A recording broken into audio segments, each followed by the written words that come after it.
Every year around this time, like the middle of August, I do the same thing that most YouTubers do. We keep our ear to the ground, waiting for the first sign of something spooky to hit the parks, and then when we hear about it, we're off. We want to check it out. We want to give you your first look at the spookiest time of the year. But every year, you guys seem to be kind of uninterested. But it's not because you're not interested in the spookiness of it. I think it's just that you're still coming to terms with how hot it is. I mean, we are still waist deep in summer. So today, rather than going to Magic Kingdom and taking a look at the first Halloween decorations to hit Main Street, we're here at Hollywood Studios. There's a lot of construction going on that I want to take a look at myself and of course tell you about. There's some news that we touched on the other day, but we're going to talk about it again today, just in case you didn't join us for that discussion. And it's a beautiful day. I mean, it's toasty, but it's not even 80 degrees yet, so that's a win as far as I'm concerned. Anyway, it's just after 9 a.m., so the park is officially opened.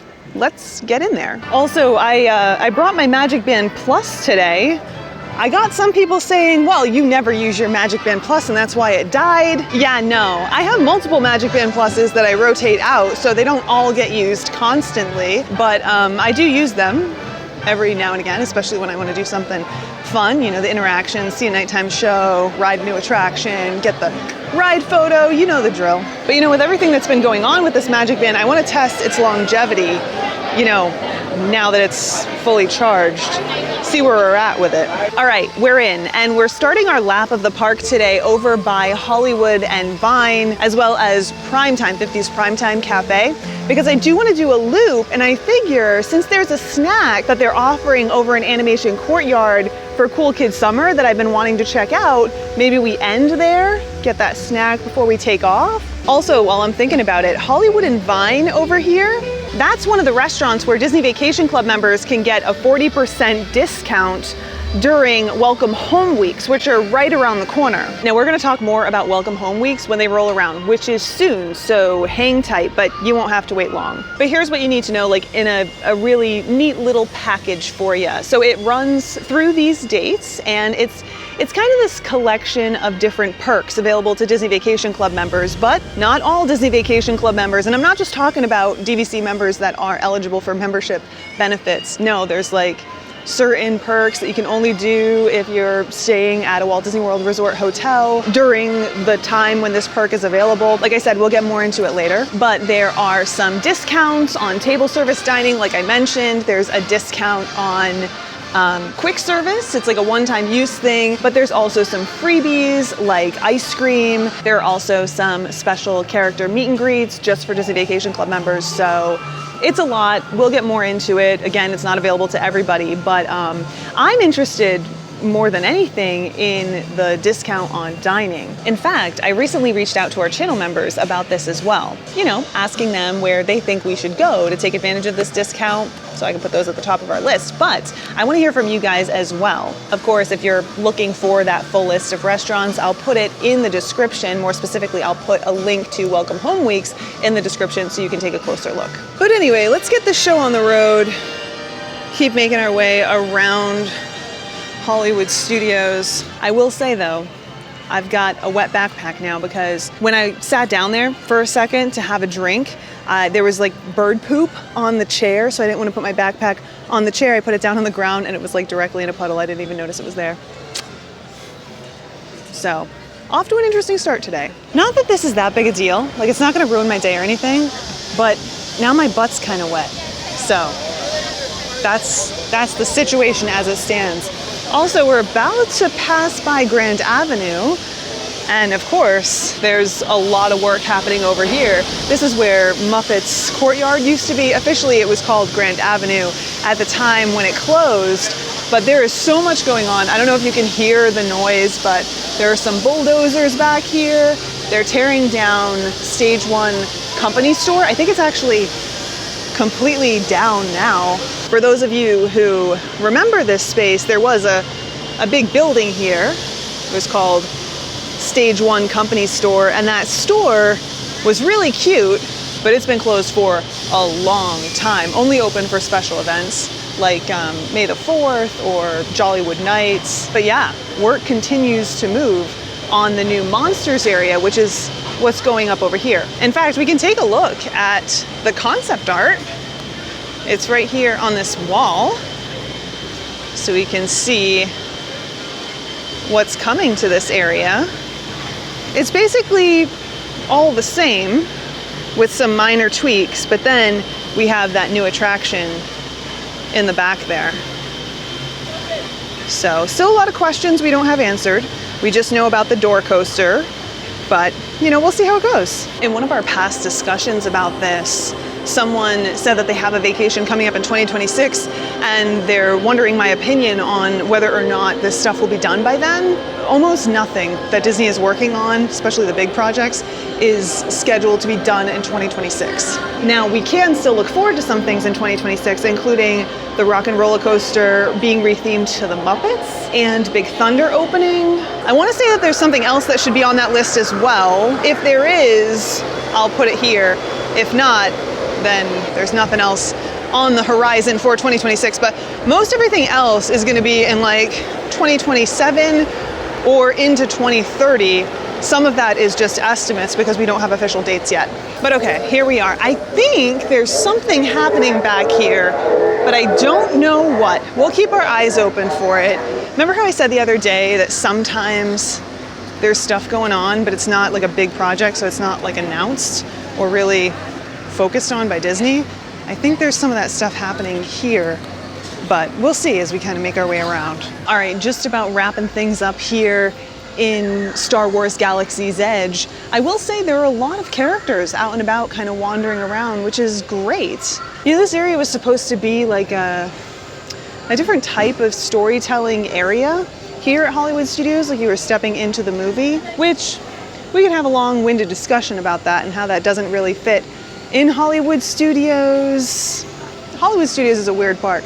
I don't think it really knows what it is, but anyway, I bring that up because I've been thinking about Disney's ability to tell stories, and if they're still good at it, I want to have this conversation with you, and we're going to have it soon, so be ready for that. But I want to hear your thoughts in the meantime. You know, like, do you think that Disney's storytelling, more specifically, can stand on its own 2 feet? Or is it relying too much on fans to tell the story, like an oral tradition? That's the topic that's been on my mind recently, or one of the topics. I've always got so much going through my head at any given time. But look, we found the construction walls kind of here in this pathway between Toy Story Land and Galaxy's Edge. It looks like there's a lot going on. You can't see it because it's all blown out right now, but we'll walk by here in a second. It's like a lot happening on this side of the walkway, and then a lot happening right into Toy Story Land as well. Also, yeah, I am starting to melt. It's cool out, but super humid, especially in certain areas, like right here, where the wet has just like collected. Anyway, let's take a look. So we've got these construction walls over here. They kind of extend this direction near, well, just like that corner of the path that heads out toward that popsicle stick gate. We'll look at that here in a second. And then this direction, we have some construction walls as well. So let's see. If we turn this corner, you'll see there's that popsicle stick gate. Holy moly, that is hard to say. I want to say that there was a service dog relief area back here as well, but I don't think you can access it. I am looking around the corner just in case, for those of you who have a service dog, no, you can't access it. So that's worth noting. But we've got a lot of construction happening over here as well. It doesn't really block off too much of the path, even though this area is kind of a choke point. This whole land is a choke point, right? But it is colorful, and that's good.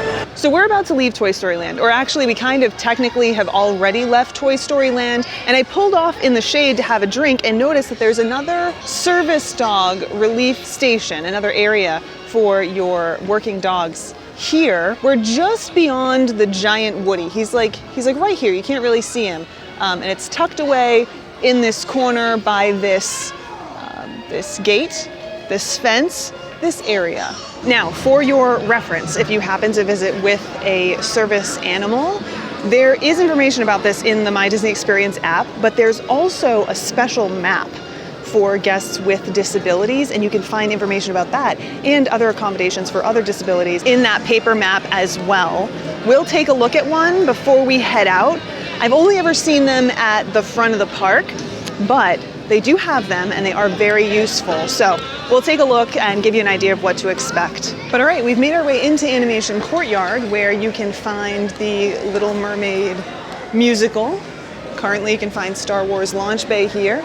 Get Animated with Mickey and Friends, which was formerly the Disney Junior Play and Dance, or Dance and Play. And behind me, right here, is that famous Hollywood Studios arch. It's like one of the park icons for this park, even though this park doesn't really have a park icon. I mean, it does, but it doesn't. It doesn't know who it is, like I said before. Now, this area is on its way out.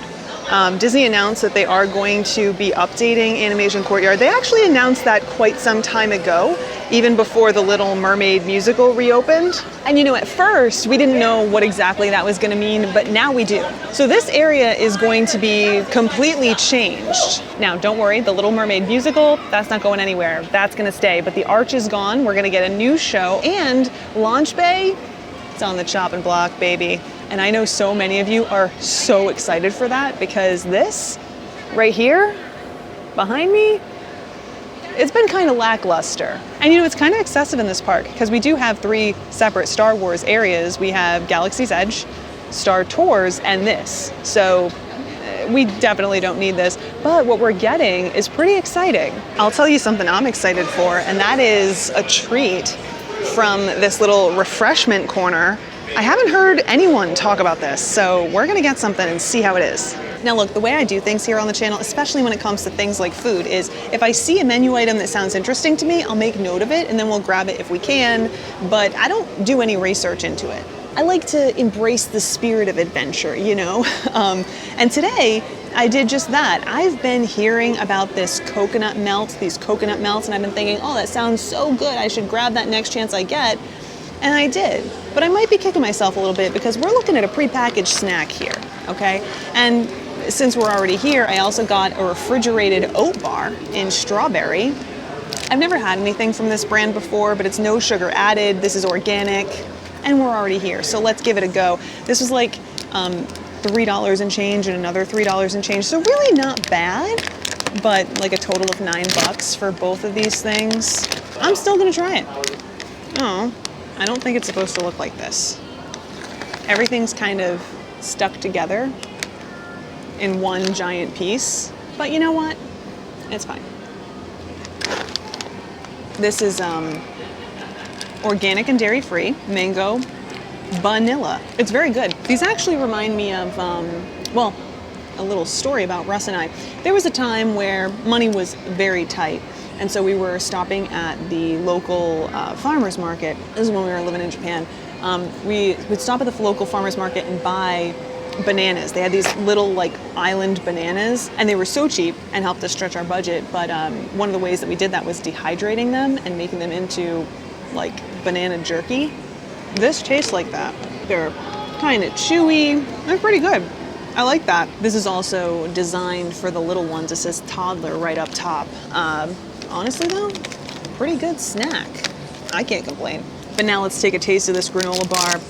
I'm gonna tell you right now, this is overpriced, like $3 and change. But then again, it is like organic and super special, refrigerated, whatever that means. Let's try it. Pretty good. Oats, apple puree, strawberry puree. That's probably why it's refrigerated. It's like fresh fruit. It's really not like a granola bar, and then it's not crunchy, it's nice and soft. It's pretty good. Not a bad, healthy snack. I really do wish we had more of this in the parks though. I wonder if we can find it elsewhere, or if this is like the only place you can find it. Of course, don't forget you can always bring your own food to the parks, which is what I usually do. But yeah, this is good. All right, while I'll admit it wasn't the super duper special snack that I thought it was gonna be, just a pre-packaged snack that I probably paid way too much for, it happens. I'm not kicking myself because it was really good. I really liked that refrigerated bar. But anyway, we wanna head this direction. First though, we have some of these statues here. So let's see if we can get our MagicBand to work. It did just buzz a second ago, and it is buzzing now. Now it says make a circular motion now, but I also heard that if you tap it, that can work. I didn't even have to though, because it just activated. So it still works, which is good. I gotta be honest with you though, I never really doubted that the MagicBand Plus would work after it was charged. It's just a matter of whether or not it could take a charge and hold a charge. So I'll report back, but we won't talk about this constantly over the next few weeks or whatever. You know, don't worry, it's not a MagicBand only discussion. It's what's on my mind, you know? But all right, let's make our way this direction, see if there's anything to report on. I don't think so, because, you know, Rock and Roller Coaster hasn't gone down yet, and there's nothing else to really talk about, but we'll check anyway, you know, just in case. As I suspected, nothing really to talk about down that way, though there is a new milkshake, which is like a bourbon milkshake with a piece of bacon in it. What do you guys think about this? If you are a drinker, if you are a milkshake fan, if you like bourbon, I like bourbon. I don't really do milkshakes because they're a little heavy for me, and I just don't know. I feel like bourbon with ice cream, I don't know, but let me know. Would you try this? I prefer my bourbon, when I am drinking bourbon, which I do enjoy, either neat or on the rocks, but nothing special. We don't mix our bourbon with anything, or I don't mix my bourbon with anything. Okay, let's walk through the shops on our way out, see if there's anything new to take a look at, and I think that will be all for the day.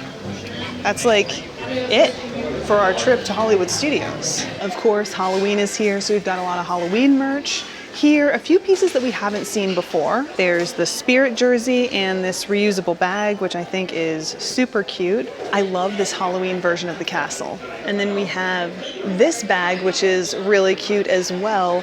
And these ears, these Tigger ears. I know that I have at least one Tigger fan here, and I think that the hat is gonna be more your style, but these ears are cute too. Now we're just across the way and there's so much to look at, but one thing that I'm noticing a lot of right now are shirts like this, where it's like a really simple print, but that's it. There's nothing on the back. For me, I don't know if this is worth the price. This one is $34.99, and while it's cute, I just can't justify that price, especially without anything on the back. But let me know what you guys think. This Roosevelt shirt is super cute with Mickey. These are a little bit pricey, but they are really good quality. I want to say they're in the 70s. Let's see. Ah, yes, $75 for this. They have a Haunted Mansion one, a Star Wars one, and a Tiki room as well. We didn't see this the other day. This is a tumbler, looks kind of like a Stanley. It's not. It is Disney branded, $39.99 for this. You know, Russ said that he saw this and it was like 50 bucks. No, $39.99 for that. I'm wondering if Russ saw it on a third party or reseller website. We'll talk more about that here in a second, but take a look at this bag. This is really cute as well, and we didn't see it the other day at Disney Springs. It's $34.99. It's a little crossbody tote. I really like that. And then we have this Halloween stuff as well. A sweater for $84.99, a sweater vest. Oh, please no. Please tell me we're not doing this again. Can we not? $59.99. You know what I think of every time I see this? Hello, I'm Margaret Jo McCullen. And I'm Terry Rialto. And you're listening to The Delicious Dish on National Public Radio. I know you're thinking it too. The sweatshirt is very cute, $69.99. And then we have a Villains. This is a button down. It's really lightweight. I like this. The design is embroidered. This one is $74.99. And this t-shirt right here for $39.99. I really like that quality, but it's not for me. It kind of looks like a bowling shirt. Is there anything on the back? No, nothing on the back. What do you guys think? Okay, so real quick, back to our discussion about pricing and third-party websites or just third parties in general. So one thing you want to be really careful of if you're perusing the internet, like I'm sure you do, I do it too, you know, guilty, are third-party sellers, whether they're calling themselves a reseller, whether they're calling themselves a personal shopper, whatever the case may be. Sometimes, though, I think it's more fair to say more often than not, they're not sharing the actual price of the item with you. They'll say something like, email me for a price list or whatever. That's a red flag. They're probably going to be upcharging you for that item, which is why they're not showing the price tag in the video. And look, you do you. I also have been very clear about how I feel when it comes to resellers and all that, but that's not why I'm talking to you about this. I just want you to know that in reality, you're probably paying more than you have to be. And before you jump on their website or comment or whatever and hit add to cart or Venmo them or whatever, check the Disney store.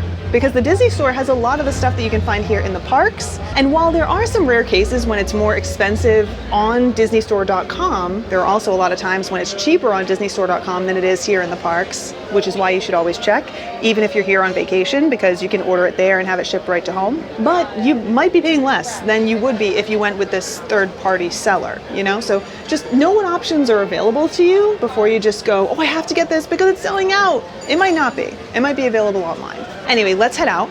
We'll stop in the shops on our way and see if we find anything else that catches our eye. All right, so of course we've stumbled upon more Halloween stuff. We've got this tote for $29.99 with any purchase of $40 or more. I'll tell you what, I have these totes from years past. I love these. They are fantastic. They're great quality. I use them for so many things, and they've got a zipper. So they're perfect because like things don't fall out of them like they would if you were using a regular reusable bag or like an LL Bean bag. Looks like we have some keychains. We've got Mickey. There's no Minnie as part of this set. Like she's here on the countdown, but she's not on any of the merchandise. Maybe because she's got her whole like cute ghost line. I don't know.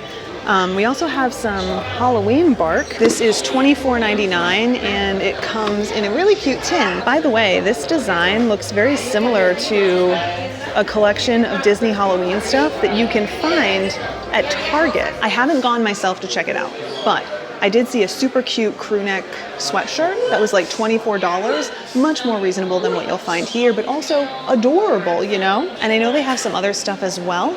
I just haven't seen it yet, so I'll report back, you know, but we have a really cute Mickey wreath ornament. It's probably like $26.99. I was gonna say $24.99, but you guys already know I'm bad at pricing. And then this is adorable. Little hot air balloon with a jack-o'-lantern. And then we have Chip and Dale down here. Super cute. So this one is also $26.99. And I bet this one is as well, but we'll check. $26.99. We've got some really cute Halloween pins as well. Some of these people were going nuts over. We have the wreath right here. We've got Stitch and Goofy. We've got a Mickey pumpkin. This one stands out to me though. I might have to pick this up because you know Russ loves Donald. So I'm gonna grab that one, and then we have Mickey and Minnie here as well. Oh, I almost forgot. I wanted to grab one of these maps. We'll take a look at it here in a second, but let's first make our way out of the park. So like I said, you can find guide maps for guests with disabilities here at Walt Disney World at all 4 of the theme parks. I think you can also find one at Disney Springs as well. So here's our map, and it looks like any other map, but it does say guests with disabilities right there up top. And it is just like any other park map, but there is a section here where it outlines all of the accommodations available to you if you have a disability. So we have mobility disabilities, visual disabilities, hearing disabilities, information about service animals. This is so helpful if you are going to be visiting and you have any concerns about what you're going to do to manage the parks with a disability. Now, of course, if you're going to be visiting Walt Disney World, you have a disability, you have a family member with a disability, or you have a family member who's elderly, has a little bit of trouble getting around, you have someone who's been injured, you don't know how you're going to navigate that, feel free to ask any questions in the comments down below. While I don't have personal experience in all areas, I have enough experience in enough areas to help you through whatever concerns you might have, and of course I can ask any questions that you might have while I'm here. so that you can have those answers before you get here. But with that, we're beginning our long walk back to Jesse. We actually have some good parking today, but it's still a long walk. Those of you who have visited the parks before and have driven, especially in the summertime, will know that this is the point where you get pushed right over the edge. It's so hot in the parking lots, and you know, that's why I always say, prepare accordingly, because if you've never done this before, you're probably not ready. But anyway, I hope you had a fantastic day wandering around Hollywood Studios. Let me know your thoughts on anything we talked about today in a comment down below. Let me know how you feel about Hollywood Studios as a park. And of course, I asked you some other questions as well. So I'm looking forward to hearing what you had to say. But for now, I'm gonna hightail it back to the Jeep, get those windows open, and gear up for the ride home. Have a fantastic day wherever it is you are. And I'll see you soon. Bye.